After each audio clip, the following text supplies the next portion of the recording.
There are signs written in stone, and then there are signs etched into your very being. You might have thought it was just part of your body, a little white crescent at the base of your thumbnail. So small, so quiet, barely noticeable. But what if I told you that heaven never leaves a chosen one unmarked? You think your pain was random? You think the way you were set apart, misunderstood, was coincidence? No, beloved. There are divine case files sealed in the heavens, and you are one of them. This is not superstition. This is spiritual evidence. A case in the courtroom of heaven. The world overlooked you, but the angels never did. And the lunula, that tiny white arc on your thumb, is not just a physical detail, it is a divine fingerprint, a physical echo of a spiritual truth. You were born marked for war, for purpose, for glory. Have you ever felt like you carry a weight that others can't see? That even from childhood, there was something different about you? It wasn't your imagination. You were set apart before you ever cried your first breath. And that subtle sign at the base of your thumbnail? It's not biology, it's prophecy in the flesh. It's heaven whispering, "This one is mine." But here's the twist. The world doesn't notice the ones God marks. They're too busy looking at crowns.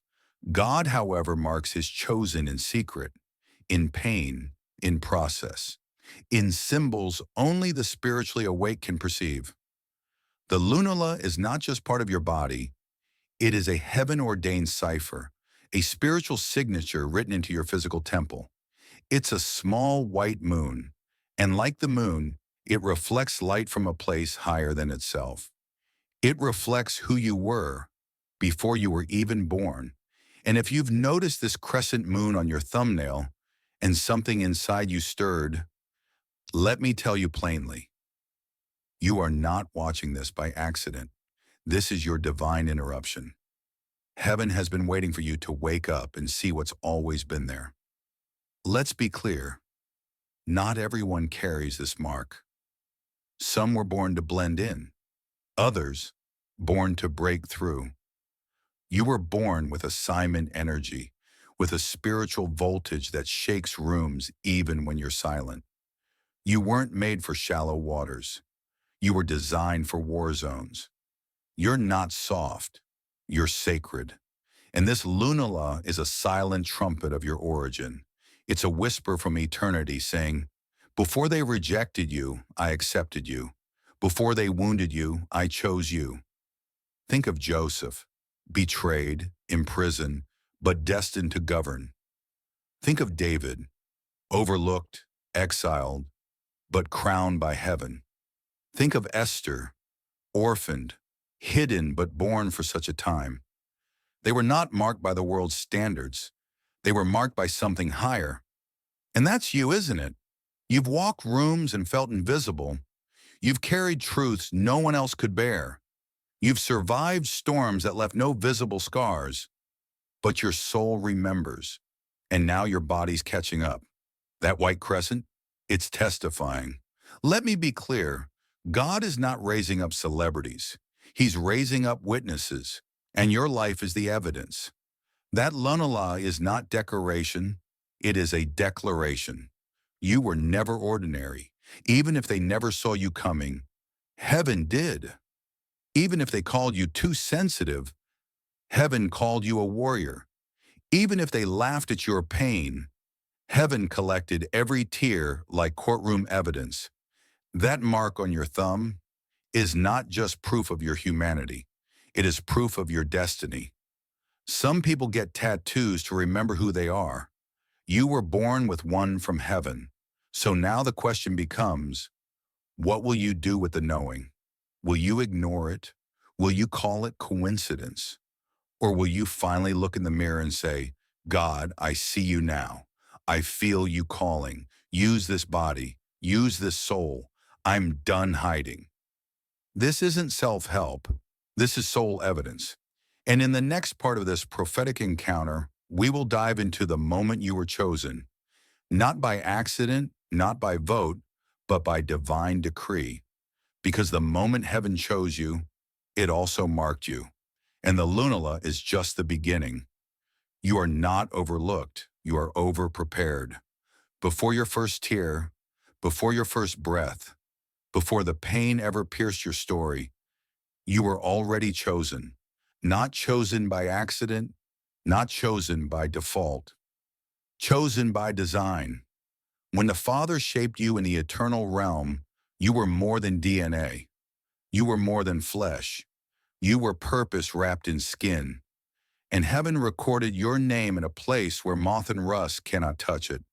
That lunula on your thumb, that subtle, silent crescent, it's not the beginning of your story, it's the reminder of it.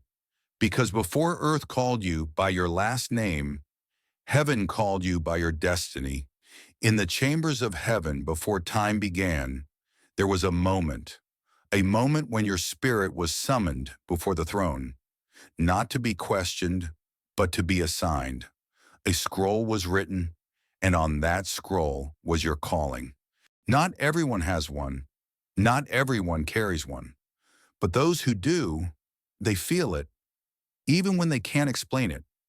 That ache, that sense that you don't quite fit in, that whisper that says, there's more, when everything around you looks normal.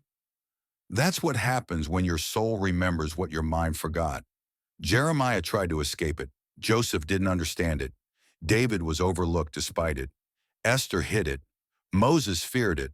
But heaven didn't forget, because when God marks someone, the world may try to erase the evidence, but the assignment remains.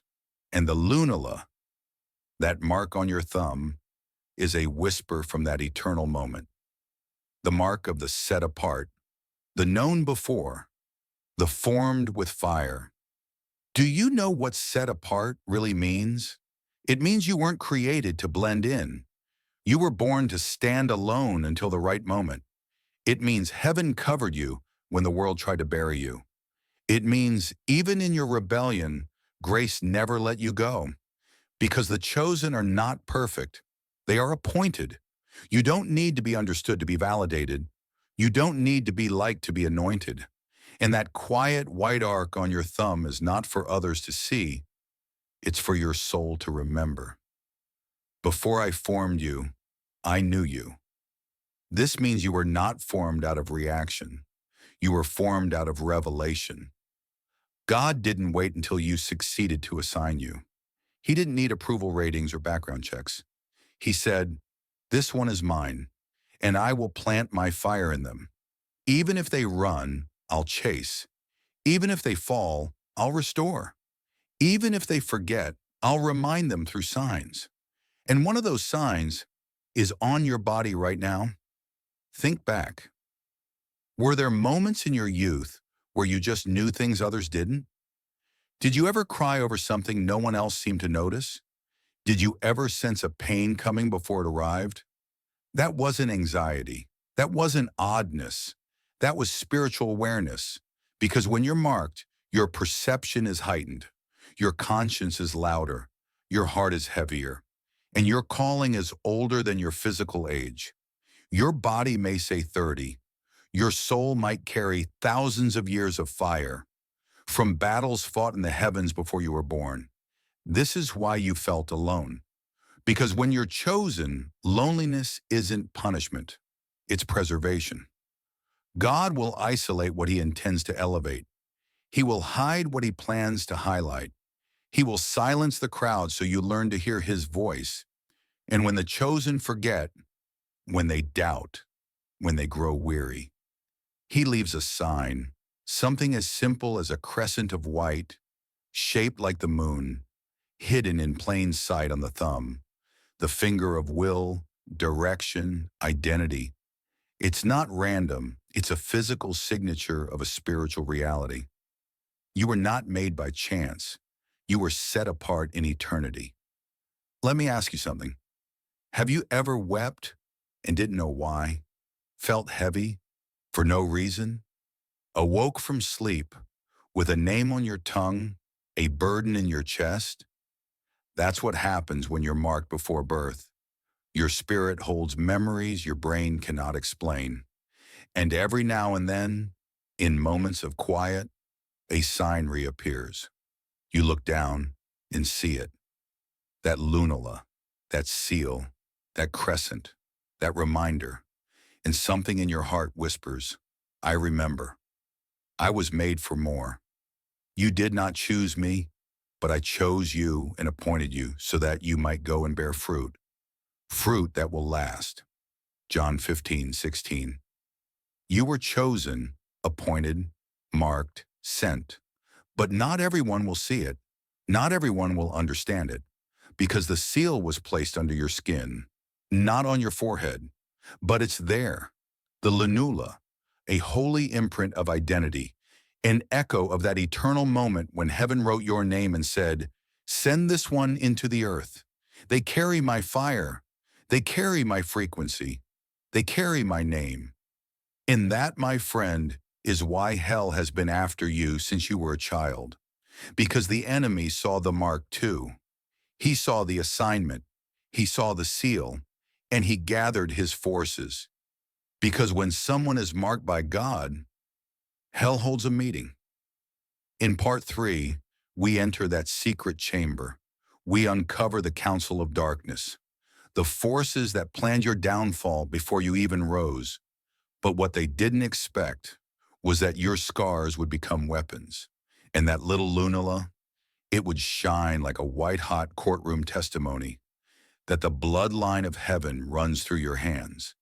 There are things that happen in the dark before you ever see the light. There are conversations in hell's courtroom. There are plans, assignments, schemes designed with your name on them, because you were marked long before this world knew your name. This is the part they don't tell you when they speak of destiny, that to be chosen is to be targeted, to be anointed is to be attacked. And when the seal of heaven is upon you, hell convenes its council. Your scroll was not just read in heaven, it was stolen by the enemy. Before your birth, the adversary saw the glow. He saw your lunula, that bright arc heaven placed on your thumb, and he didn't see a nail. He saw a threat. He said, this one will awaken the dead. This one will unmask the lies. This one will not bow. So he called a meeting, the council of darkness. They didn't fear your name. They feared your awakening. They feared your alignment. Because when the chosen one remembers they are chosen, the kingdom of darkness trembles. So they strategized, distract them with trauma, drown them in shame, confuse their identity, send betrayal early, let it come from those closest to them, twist their reflection, make them hate their own gift. And it almost worked, until the signs began speaking louder, until the lunula began glowing again in the stillness, until you heard the whisper, I made you for more. Emotional flashback, times of betrayal, childhood confusion, hidden attacks. Remember when you were attacked in innocence? That wasn't random, it was strategic. They saw what you couldn't yet see, your scroll, your voice, your anointing. They tried to abort the assignment before it spoke. They tried to cripple your confidence before it could walk. They tried to flood you with shame so that you'd never dare prophesy. But still, you're here, still standing, still marked, still glowing with the fingerprints of God. Don't you find it strange? You should have been crushed by now. The weight, the warfare, the betrayal. It was designed to end you, but instead, you grew stronger. Instead, you cried, but you didn't break. Instead, you began to awaken. Because hell underestimated one thing, the grace assigned to your name. They forgot that the same God who formed you also fortified you. And now what was meant to kill you has become fuel. The lunula has become evidence, and the courtroom of hell has grown restless. Can you feel it? That tension? It's not anxiety. It's a shift in the realm, because heaven is preparing to issue a verdict. But before that, God lets the enemy present his case. The demons say, look at their failures, look at their sins, look at their past. But the blood says, look at the seal, the lunula, silent, white, holy, like a crescent moon marking the thumb of a spiritual warrior. It shines with proof that heaven's decree still stands.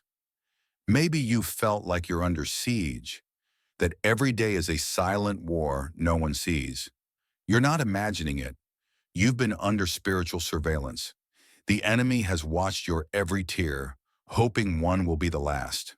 But you need to know, your tears are being weighed in heaven. Your cries are evidence in your defense. And your lunula, that's the witness mark of a warrior, not loud, not flashy, but eternally visible in the spirit realm. They tried to shut you down, but they didn't know your roots were planted in eternity. They tried to bury you in shame, but they didn't realize seeds grow in silence. And now the lunula, the silent mark of divine intention, is testifying. This one survived the war room. This one was tested and found faithful. This one bears fruit that darkness cannot touch. So let the council of darkness take their seat. Let the demons speak. Let the accusations rise. Because heaven is about to thunder back with fire. This one is mine. And you, chosen one, will rise from the courtroom with chains shattered, shame broken, purpose ignited. In the next chapter, we enter the silence of heaven, the part that almost broke you, the stillness that felt like abandonment, the testing that made you question everything. But hear me, silence is not absence. It's a setup for glory. Behold, I go forward, but he is not there, and backward, but I cannot perceive him. But he knows the way that I take. When he has tested me, I will come forth as gold. Job 23:8-10. What do you do when the voice that called you goes quiet, when the same God who marked you hides from you? You prayed, and nothing moved. You fasted, and the heavens stayed closed. You whispered, "Where are you?" But no answer came. And this is where many chosen ones are broken, not by failure, not by attack, but by the silence of heaven. Because silence feels like abandonment when you're desperate for presence.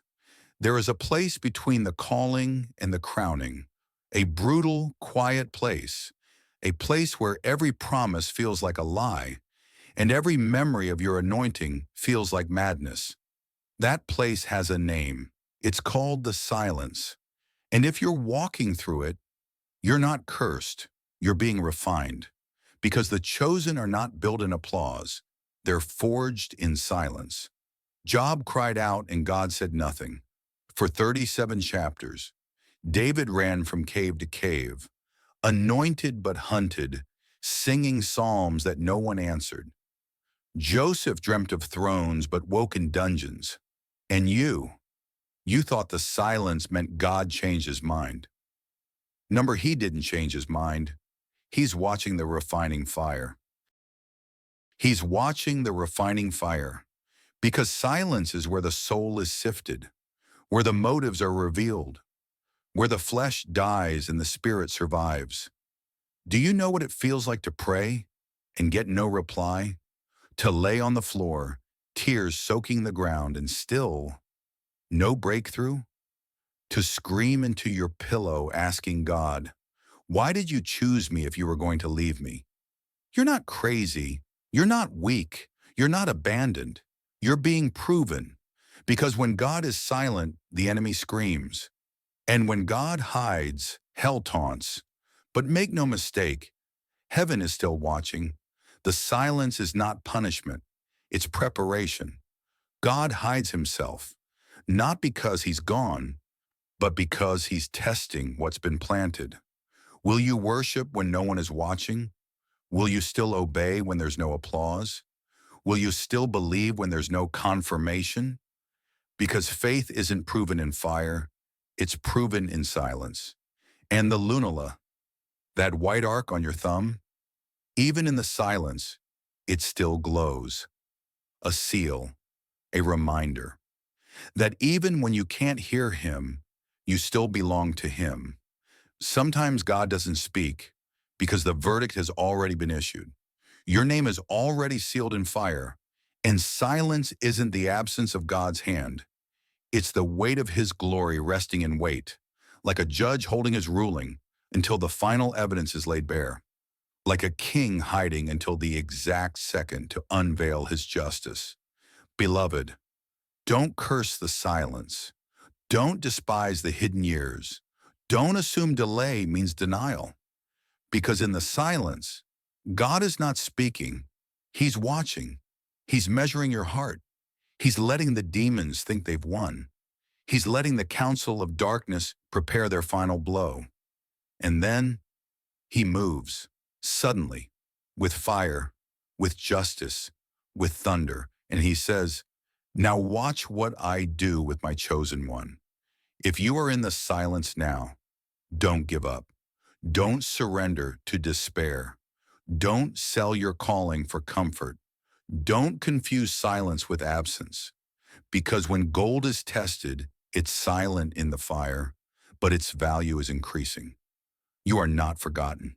You are hidden, like a weapon wrapped in mystery. Like Jesus in the tomb, quiet but not dead. Like Moses in Midian, waiting but not disqualified.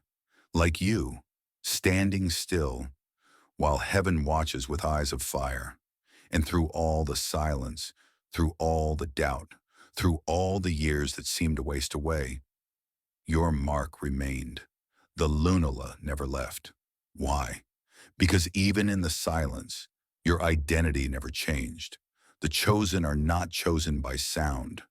They're chosen by seal. So if you're walking through the silence, just know you're not being punished. You're being trusted. And now the silence is about to break, because what follows the silence is the verdict. In the next part, we'll enter the law of return, where every arrow fired returns to its sender, where every seed planted, good or evil, begins to harvest, where the mirror of heaven reflects every injustice, where God says, "Do not be deceived. I will not be mocked." The silence is over. The scales are tipping, and the lunula will soon become a flaming witness of divine justice. Do not be deceived. God is not mocked. For whatever a man sows, that he will also reap. Galatians 6:7. There is a moment when heaven stops watching and starts moving, when the scrolls are no longer sealed, when the silence gives way to justice, and when every action, every betrayal, every secret, every weapon is sent back to its origin. That moment is governed by a holy decree, the law of return. It is not karma. It is not coincidence. It is divine law. And once it activates, nothing can stop it. You thought they got away with it. The betrayal, the abuse, the lies they whispered in the dark, the moments they mocked your pain, manipulated your trust, wounded you, and smiled while doing it. But they forgot one thing. Heaven never forgets, because God is not just your father. He is a judge, and his courtroom has perfect memory. Every tear you cried in silence, it's archived in glory. Every weapon formed against you, cataloged for evidence. Every attack, every setup, every betrayal, now echoing back with precision, because the law of return has been activated. Picture a mirror in the heavens. Whatever you do, it reflects. When they cursed you, the mirror recorded it. When they falsely accused you, the mirror reflected it. And now, that mirror is turning, and the very things they sent are being returned sevenfold. The lies are turning into reversals. The shame is becoming promotion. The rejection is birthing a royal coronation. They sowed pain. They'll reap silence. They sowed dishonor. They'll reap confusion. They sowed shame. You'll reap glory, because you never needed revenge. You needed justice. And now, justice is riding in fire. Let me speak to the wounds you still carry, the nights you cried and no one believed you, the seasons you stayed quiet because they twist your truth. God saw it all. He measured every moment. And now the seeds are speaking and the harvest is coming, not just for them, but for you, because you sowed faith in famine. You sowed trust in silence. You sowed obedience when everyone told you to walk away. And now, heaven is multiplying it back to you. Every arrow they fired is now boomeranging. Every snare now collapsed under their feet. Every delay they thought would bury you, now becoming the stage for your revealing. The law of return doesn't just repay the wicked, it restores the righteous. And you, marked one, sealed one, chosen one, are about to receive what was always yours. Look at your thumb. That lunula, that wasn't just a sign. It's a witness, a glowing signature that says, the enemy's time is up. It is the courtroom seal of heaven, testifying, this one was faithful. This one passed the test. This one carries the authority of suffering turned into strategy. Your life is no longer under siege. It's under verdict. And the verdict is, vengeance is mine, says the Lord, and I will repay. The law of return is heaven's way of saying, you don't need to fight dirty, I will fight holy. You don't have to explain anymore. You don't have to prove anything. The season of silence is over. The mirror has turned, and the very ones who mocked your obedience will soon marvel at your promotion. Not because you demanded it, but because God decreed it. So stand still and let the law move. Let the mirror turn. Let the seeds harvest. Because what's coming is not revenge, it's recompense. And when heaven restores, it does so publicly. In the next part, you will see what few ever see, the heavenly courtroom itself, where your name is spoken in fire, where angelic witnesses stand, where verdicts thunder like lightning across eternity. The lunula will become more than a sign. It will become your legal testimony before God and the enemy, and the gavel will fall. Heaven is about to rule in your favor. Prepare for fire. There comes a moment when heaven stops observing and starts ruling. The scrolls are open. The angels have taken their places. The accuser is present. With every file, every accusation, every whisper spoken against you in the dark. But you are not standing alone. You are standing in the heavenly courtroom, where justice is not delayed, where truth is not silenced, where every chosen one's name is spoken by the King himself. This is no earthly chamber. This is the place where destinies are decided, where silence becomes sound, where injustice is exposed, where the lunula on your thumb becomes a glowing legal seal, bearing witness that you belong to the Most High. This is not a vision. This is real, because before a thing happens on earth, it is ruled upon in heaven, and the time has come. The accuser rises, a shadowed figure holding scrolls dripping with accusation. Look at him, the accuser of the brethren, standing smug with a long list. They sinned. They doubted. They were bitter. They ran away. They weren't qualified. He points. He pleads. He digs into your history, your trauma, your scars. He parades your worst moments as evidence of your disqualification, but he's about to be reminded. He does not own the court. He is not the judge. And then, silence. Every being still, because the Ancient of Days has stood, the judge whose eyes are fire, whose robe is light, whose voice shakes time itself. And he asks, where is the mark? And the angel assigned to you steps forward, silent, glowing. He raises your hand, and the lunula, that little half-moon, white as snow, shines with holy radiance. And all of heaven hears the words, this one is sealed. The Lord knows those who are his. 2 Timothy 2:19. Because the court doesn't judge by the records of hell, it judges by the seal of heaven.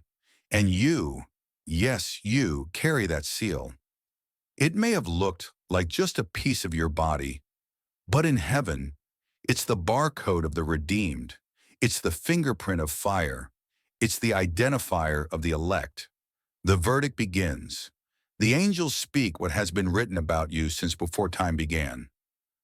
Set apart in the womb, tested and not broken, silenced but not silenced, refined in fire, obedient in the wilderness, faithful in the waiting. The scroll closes. The gavel falls. Ruled in favor of the chosen. Compensation is to be released immediately. Enemies must now honor what they tried to destroy.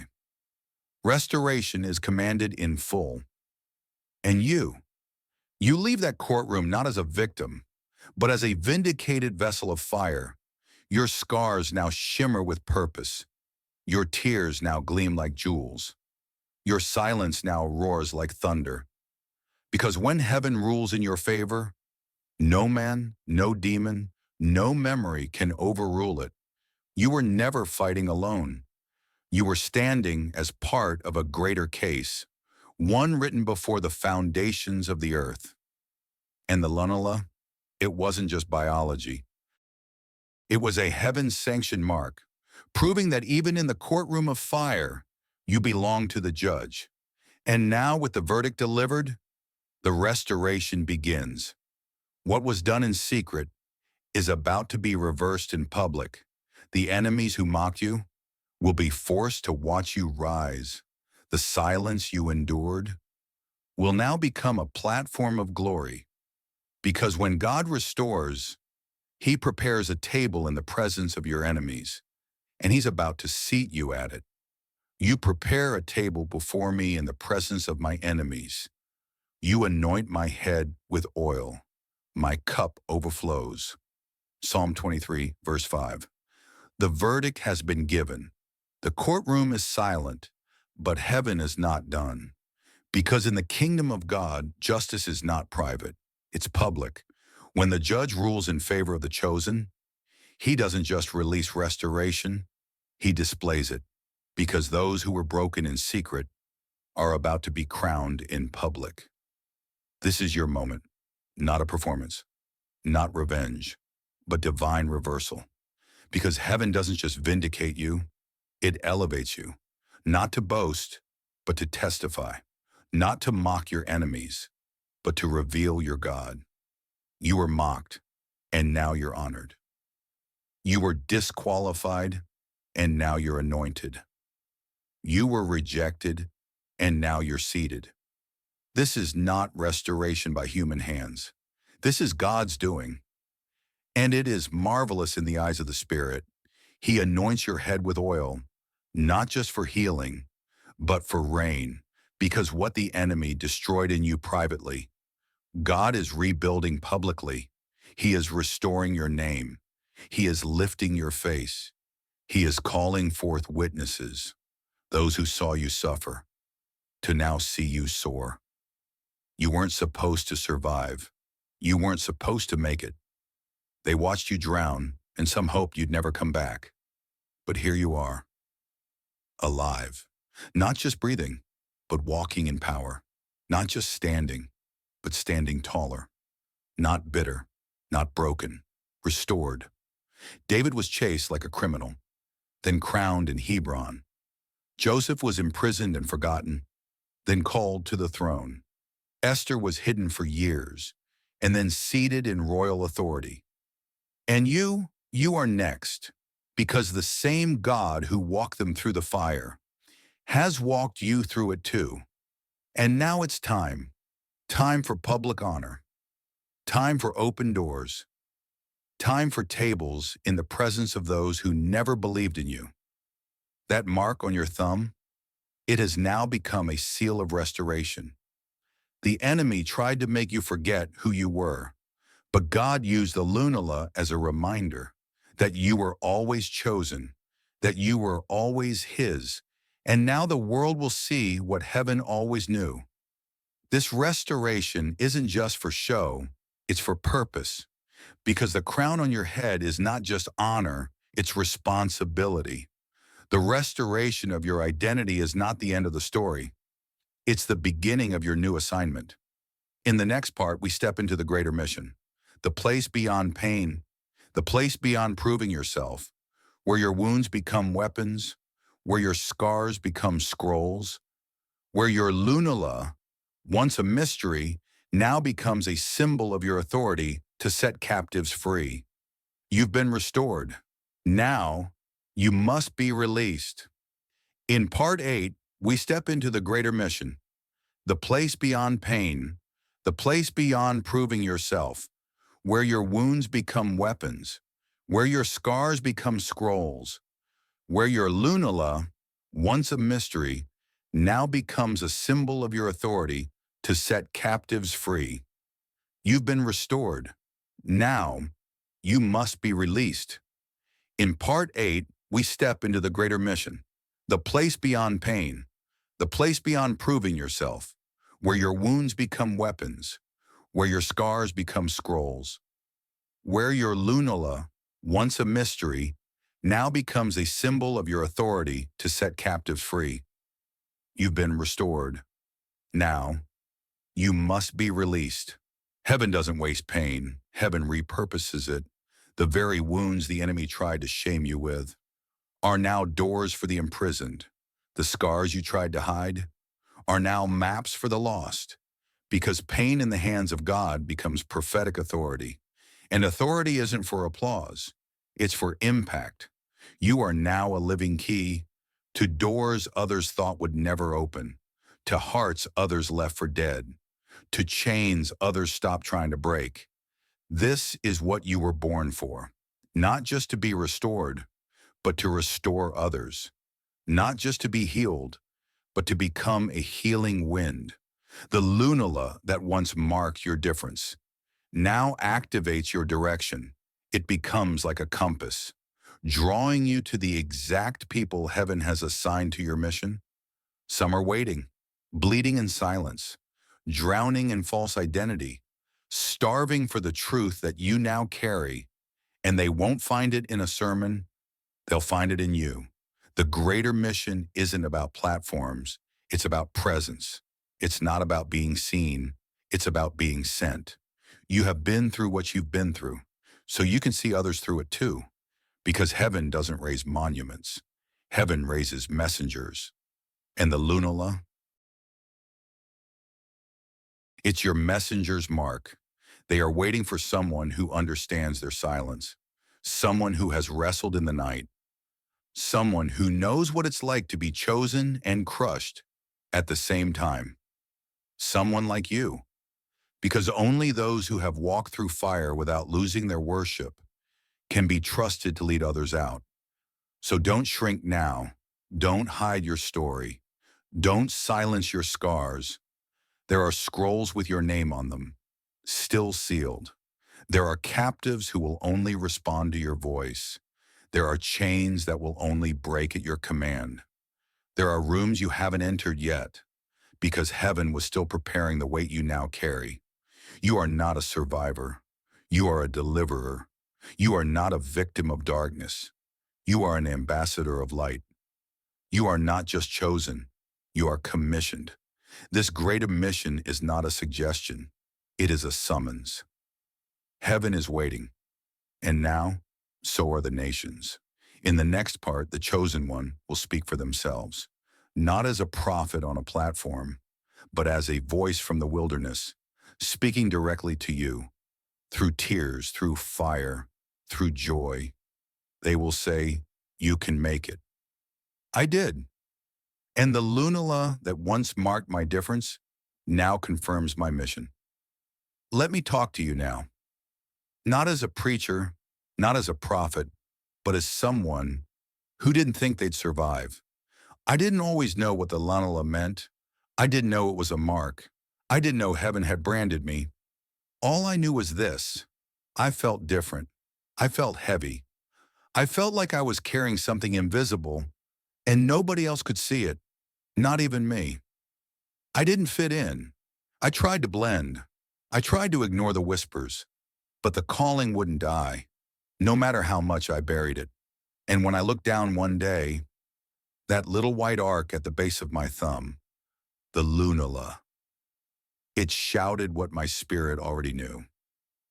You've been chosen, not for fame, not for safety, but for war. And if you've ever felt that, if you felt like something in you just wouldn't rest, if you felt like there's a burden that doesn't belong to this world, then I want you to hear me clearly. You're not crazy. You're not overthinking. You're not too sensitive. You're spiritually alive. They tried to kill my confidence. They tried to break my worship. Some betrayed me. Some cursed me. Some called me unstable, dramatic, unworthy. And I almost believed them until I remembered who wrote my name, until I remembered who placed that crescent on my hand, until I remembered the courtroom of heaven had already ruled. So now I speak not from theory, but from fire. I've been through the silence. I've stood under accusation. I've carried shame that wasn't mine. I've battled thoughts that weren't even mine. But I lived. I overcame. And now I'm here for you. You feel something stirring, don't you? That tightness in your chest, that flicker behind your eyes, that's not emotion. That's recognition. Something inside you remembers the scroll, remembers the assignment, and the lunula is glowing. I'm not asking you to join a religion. I'm asking you to wake up. I'm not asking you to perform. I'm asking you to surrender, because what's on you is too real to ignore. You were born for something bigger, and it starts with this.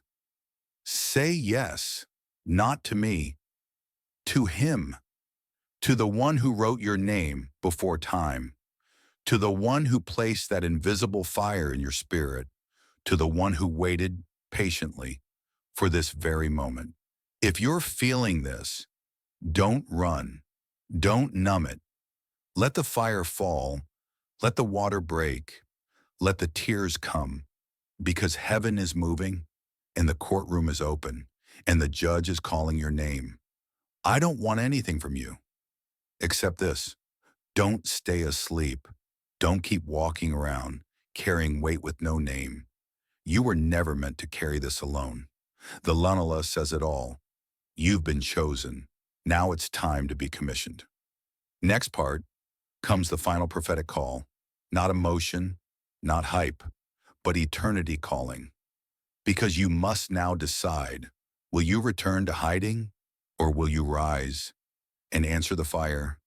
The throne room is watching, and the hour is now. Submit yourselves therefore to God. Resist the devil, and he will flee from you. James 4:7. He who dwells in the secret place of the Most High shall abide under the shadow of the Almighty. Psalm 91:1.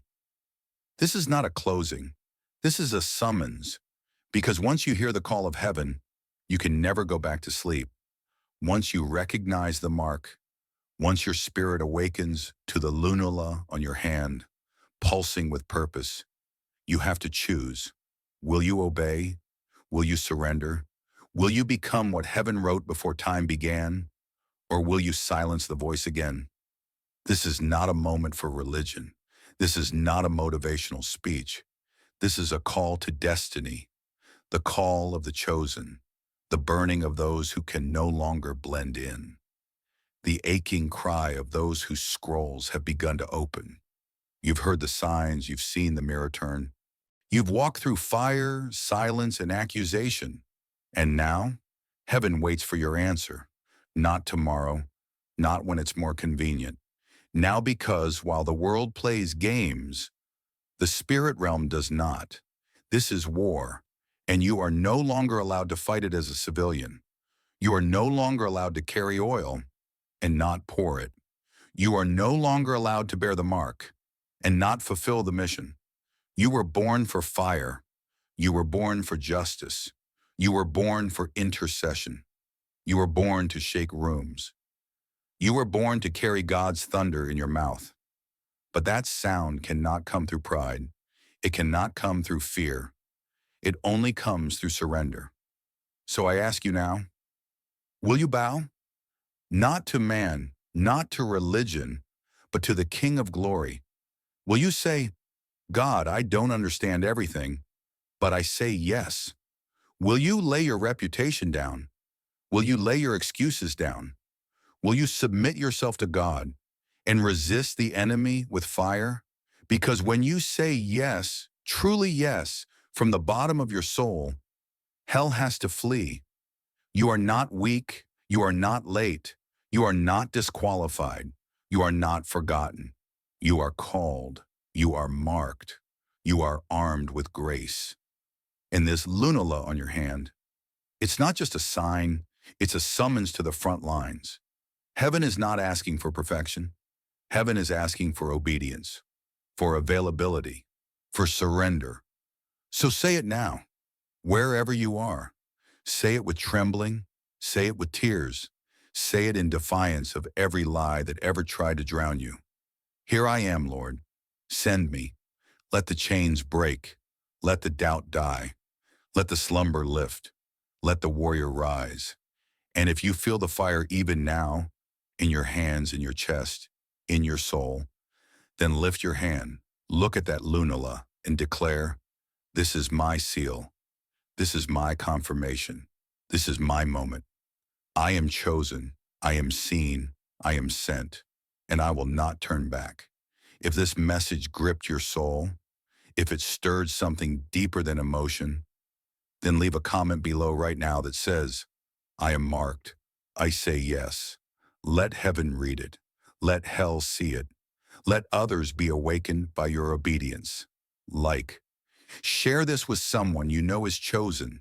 Subscribe, because this is just the beginning. You are no longer in hiding. You are stepping into destiny. The courtroom has ruled. The commission has been released. Now, go fulfill it.